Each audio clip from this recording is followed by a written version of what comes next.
उपेंद्र कुशवाहा पर हम कुछ बोले उसके पहले मुझे एक शायरी याद आ रही है कि तू परिंदों की तरह पर बदलते रहता है और मौसमों की तरह घर बदलते रहता है। जी। तेरे सफर में कोई साथ कहां तक दे, तू अपनी चाल बराबर बदलते रहता जी। है। नीतीश अब बहुत दिन तक महागठबंधन के हिस्सा नहीं रहेंगे। जी। तो महागठबंधन के हिस्सा नहीं रहेंगे, अकेले नीतीश 2024 2014 के जंग लड़के देख चुके हैं। 2014 में उपेंद्र कुशवाहा एनडीए के हिस्सा थे। 2014 की लोकसभा चुनाव की बात मैं कर रहा हूं। 2 सीटें आई थी जेडीयू को। 2 सीटें जेडीयू को आई थी और उपेंद्र कुशवाहा की पार्टी को 3 सीटें आई जी। थी। अब नीतीश कुमार अपनी ताकत को बढ़ाने में लगे हुए हैं। तो नीतीश कुमार के साथ नया तो कुछ जुड़ने नहीं जा रहा है, लेकिन हां, जो पुराना है उसको ये अपने साथ ले लें, इसकी कोशिश जरूर होगी। आप ही के चैनल पर कुछ दिन पहले बोला था कि नीतीश कुमार संभवतः थर्ड फ्रंट की तैयारी में है। उपेंद्र कुशवाहा को साथ लेने की कोशिश, जी। अपनी ताकत को बढ़ाने की कोशिश है। सवाल यह है कि नीतीश कुमार जब जदयू माफ कीजिएगा राजद और कांग्रेस के साथ है तो कंफर्टेबल जोन में है, फिर उपेंद्र कुशवाहा को वापस लेने की तैयारी क्यों हो रही है? ये तैयारी 2024 में नीतीश कुमार अपने बूते एक मोर्चा बनाकर एक थर्ड फ्रंट खड़ा करेंगे। नमस्कार, आप देख रहे हैं 4 PM बिहार और मैं हूं अभिषेक मिश्रा। देखिए, कल 4 PM बिहार ने आपको जो सबसे पहली खबर दी अपने चैनल पर, वो खबर ये दी कि उपेंद्र कुशवाहा की घर वापसी हो रही है। उपेंद्र कुशवाहा फिर नीतीश कुमार के साथ जा रहे हैं। अब ये घर वापसी किस तरह से होगी? उपेंद्र कुशवाहा फिर अपनी पार्टी का विलय करेंगे? लगता नहीं विलय करेंगे, या फिर जेडीयू के साथ गठबंधन करेंगे, महागठबंधन में एंट्री होगी वाया जेडीयू, ये अभी सवाल है। लेकिन नीतीश कुमार और उपेंद्र कुशवाहा के बीच इसको लेकर बातचीत शुरू हो गई है। दिल्ली में जेडीयू के बड़े नेता से उपेंद्र कुशवाहा कई बार मिल चुके हैं और शाम होते होते, रात होते होते 4 PM बिहार की इस खबर पर मुहर लगती नजर आई, जब कई दूसरे मीडिया संस्थानों ने इस खबर को चलाया है। तो हमारे सूत्रों ने जो जानकारी हमें दी, वो जानकारी सही है और पूरी तरह से तस्वीर जब साफ होगी, जब नीतीश कुमार और उपेंद्र कुशवाहा फिर दोस्त हो जाएंगे। लेकिन बहरहाल हमारे साथ बिहार के जाने माने पत्रकार धीरेन्द्र सर हैं और इनसे हम यह समझने की कोशिश करेंगे कि आखिरकार नीतीश कुमार और उपेंद्र कुशवाहा की दोस्ती की खिचड़ी फिर क्यों पकने लगी है और इसके क्या मायने हैं। क्या मायने हैं सर? खबर तो यह है, सूत्र बता रहे हैं कि भाई बातचीत भी शुरू हो गई है, पटना में फोन पर बातचीत, दिल्ली में मुलाकात। देखिए, खबर जब तक मैच्योर नहीं होती जी है तब तक हम लोगों की मजबूरी है कि हम सूत्रों के हवाले से ही जी बात जी करते हैं। पत्रकार के लिए सूत्र और डॉक्टर के लिए कुछ और। जी ये सोर्स का बड़ा माने बीमारी को डिटेक्ट करने का बड़ा कारण होता जी है और बड़ा सोर्स होता है। जी उपेंद्र कुशवाहा पर हम कुछ बोले उसके पहले मुझे एक शायरी याद आ रही है कि तू परिंदों की तरह पर बदलते रहता है और मौसमों की तरह घर बदलते रहता है। जी तेरे सफर में कोई साथ कहां तक दे, तू अपनी चाल बराबर बदलते जी रहता है।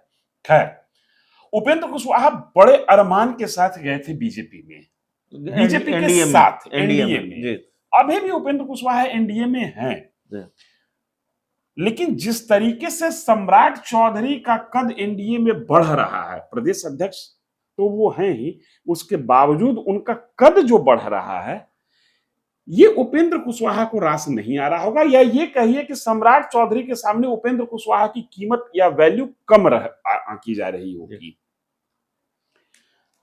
ये उपेंद्र कुशवाहा की घुटन की वजह हो सकती है। इधर नीतीश कुमार जिस तरीके से कांग्रेस पर हमलावर हुए सीपीआई की रैली में खुलकर, उसके बाद प्रदेश कांग्रेस के नेता जिस तरीके से नीतीश कुमार के खिलाफ मुखर हुए, प्रदेश कांग्रेस के प्रदेश अध्यक्ष डॉक्टर अखिलेश सिंह ने कहा कि नीतीश कुमार हड़बड़ी में हैं, इतना जल्दी नहीं होता है, चुनाव आने पर ही चीजें होंगी। वो चाहते हैं कि कल ही हम बीजेपी हाँ, ये कहे कि वो चाहते हैं कि कल ही बीजेपी हट जाए, नरेंद्र मोदी हट जाए, ऐसा थोड़ी होगा, इलेक्शन में होगा। तो ये तमाम चीजें बता रही हैं कि नीतीश अब बहुत दिन तक महागठबंधन के हिस्सा नहीं रहेंगे। जी तो महागठबंधन के हिस्सा नहीं रहेंगे, अकेले नीतीश 2014 के जंग लड़के देख चुके हैं। 2014 में उपेंद्र कुशवाहा एनडीए के हिस्सा थे। 2014 की लोकसभा चुनाव की बात मैं कर जी। रहा हूं। 2 सीटें आई थी जेडीयू को। 2 सीटें जेडीयू को आई थी और उपेंद्र कुशवाहा की पार्टी को 3 सीटें आई जी। थी। अब नीतीश कुमार अपनी ताकत को बढ़ाने में लगे हुए हैं, तो नीतीश कुमार के साथ नया तो कुछ जुड़ने नहीं जा रहा है, लेकिन हां, जो पुराना है उसको ये अपने साथ ले लें, इसकी कोशिश जरूर होगी।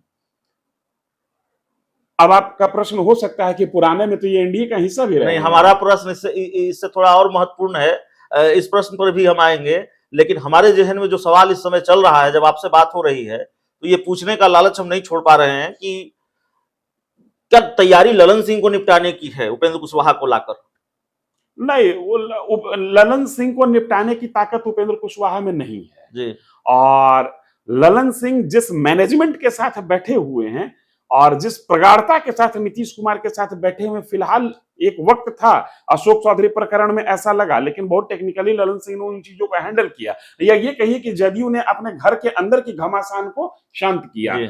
उपेंद्र कुशवाहा ललन सिंह के काट नहीं हो सकते हैं फिलहाल। उपेंद्र कुशवाहा की अगर जो वापसी हो रही है, जो हमारे सूत्र बता रहे हैं, जिस तरीके से दिल्ली में जदयू के कद्दावर नेता के साथ उपेंद्र कुशवाहा की 2-3 राउंड की मीटिंग हो चुकी है, ये तैयारी 2024 की है।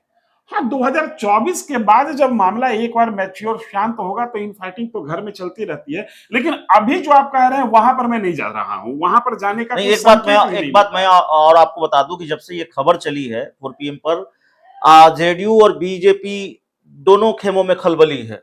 ऑफ द रिकॉर्ड कई लोगों से हमारी बातचीत हुई और बेचैनी बढ़ी हुई है जेडीयू के अंदर भी, कई नेताओं की और बीजेपी की। ललन सिंह पर आपका प्रश्न तब ज्यादा महत्वपूर्ण हो जाएगा जी। जब ये खबर आ जाए कि उपेंद्र कुशवाहा की वापसी का ललन सिंह विरोध कर रहे हैं। हालांकि ये खबर आएगी, जिस तरीके से उपेंद्र कुशवाहा पार्टी से निकलने के बाद ललन सिंह के खिलाफ बोले हैं, ललन सिंह इसको बहुत आसानी से डाइजेस्ट नहीं करेंगे, लेकिन ललन सिंह पार्टी तोड़ने की स्थिति में अभी नहीं है। तो अगर पार्टी तोड़ने की स्थिति में नहीं है तो ललन सिंह का विद्रोह कोई मायने नहीं रखता। एक जो स्थिति और परिस्थिति और दिखी है सर हाल के दिनों में, चर्चा दरअसल वहीं से शुरू हुई। सूत्रों के हवाले से जो जानकारी हमारे पास आई वो तो आई ही, लेकिन उपेंद्र कुशवाहा ने खुद ही बड़े संकेत दिए हैं, ये भी एक बात है। देखिए, बिहार के मुख्यमंत्री मैंने आपको बताया ना कि उपेंद्र कुशवाहा एनडीए में वो वैल्यू नहीं प्राप्त कर पा रहे हैं जिस वैल्यू की उम्मीद में वहां गए थे। जैसे विधानसभा में नीतीश कुमार ने जो कुछ भी कहा, जिस पर इतना बड़ा बवाल हुआ, उपेंद्र कुशवाहा ने कुछ बोलने की बजाय कुछ dot dot dot dot dot बहुत सांकेतिक रूप से, बहुत सधे हुए अंदाज में नीतीश कुमार पर निशाना साधा या ट्वीट किया, उसका विरोध जताया। जीतन राम मांझी को लेकर इतना बड़ा बवाल है, बीजेपी जीतन राम मांझी को साथ लेकर मौन प्रदर्शन करने चली गई, बीजेपी कर रही है, दलित का अपमान हुआ, चिराग पासवान जीतन राम मांझी के साथ खड़े हैं, पशुपति पारस जीतन राम मांझी के साथ खड़े हैं। एक शब्द नहीं बोला उपेंद्र कुशवाहा ने, कोई ट्वीट नहीं किया। जो मैंने चेक किया, जो मैंने थोड़ा बहुत रिसर्च किया है, उपेंद्र कुशवाहा की चुप्पी बड़े संकेत दे रही है सर। बिल्कुल, इस बात में कहीं कोई संदेह नहीं है और मैं इससे आगे एक कड़ी देख रहा हूं। मैंने आप ही के चैनल पर कुछ दिन पहले बोला था कि नीतीश कुमार संभवतः थर्ड फ्रंट की तैयारी में है। उपेंद्र कुशवाहा को साथ लेने की कोशिश जी, अपनी ताकत को बढ़ाने की कोशिश है। सवाल यह है कि नीतीश कुमार जब जदयू माफ कीजिएगा राजद और कांग्रेस के साथ हैं तो कंफर्टेबल जोन में है, फिर उपेंद्र कुशवाहा को वापस लेने की तैयारी क्यों हो रही है? ये तैयारी 2024 में नीतीश कुमार अपने बूते एक मोर्चा बनाकर एक थर्ड फ्रंट खड़ा करेंगे, उसकी कोशिश है। अब यहां प्रश्न ये खड़ा होता है कि अगर नीतीश कुमार थर्ड फ्रंट खड़ा करेंगे तो क्या नीतीश तेजस्वी की सरकार चलती रहेगी? ये बड़ा सवाल है और इस बड़े सवाल का जवाब हमको 2013 में दिखता है, जब 2013 में नीतीश कुमार बीजेपी से अलग हो गए थे, सदन के अंदर अल्पमत में सरकार थी, आरजेडी ने सपोर्ट किया, लालू यादव ने सपोर्ट किया था पार्टी में, लालू यादव की पार्टी सरकार में शामिल नहीं हुई थी। उसके पीछे की वजह यह है कि दोस्ती का रास्ता खुल गया था लेकिन दरवाजे थोड़े थोड़े बंद थे। आज की तारीख में स्थिति यह है कि नीतीश कुमार अगर थर्ड फ्रंट बना के अलग से चुनाव भी लड़ते हैं तो लालू यादव या आरजेडी नीतीश कुमार का विरोध नहीं करेगी। ये एक फ्रेंडली फाइट के तौर पर बिहार में लड़ा जाएगा और यहीं से बिहार में 40 की 39 सीट जो एनडीए जीती है, उस जीत का रास्ता बनता हुआ दिख रहा है। तो जो मैं सवाल खड़ा किया कि क्या सरकार चलती रहेगी, जवाब 2013 में झांकने पर मिलता है कि हाँ, सरकार चलती रहेगी। लालू यादव भी सरकार से अलग होने का साहस नहीं जुटा सकते हैं, क्योंकि बड़े दिन के सूखे के बाद पार्टी में सरकार की बरसात हुई है, पानी आया है, एक तरीके से हरियाली आई है। इस हरियाली को लालू यादव छोड़ना नहीं चाहेंगे, क्योंकि लालू को भी पता है कि सरकार से निकलने का मतलब है कि फिर विपक्ष में चला जाना।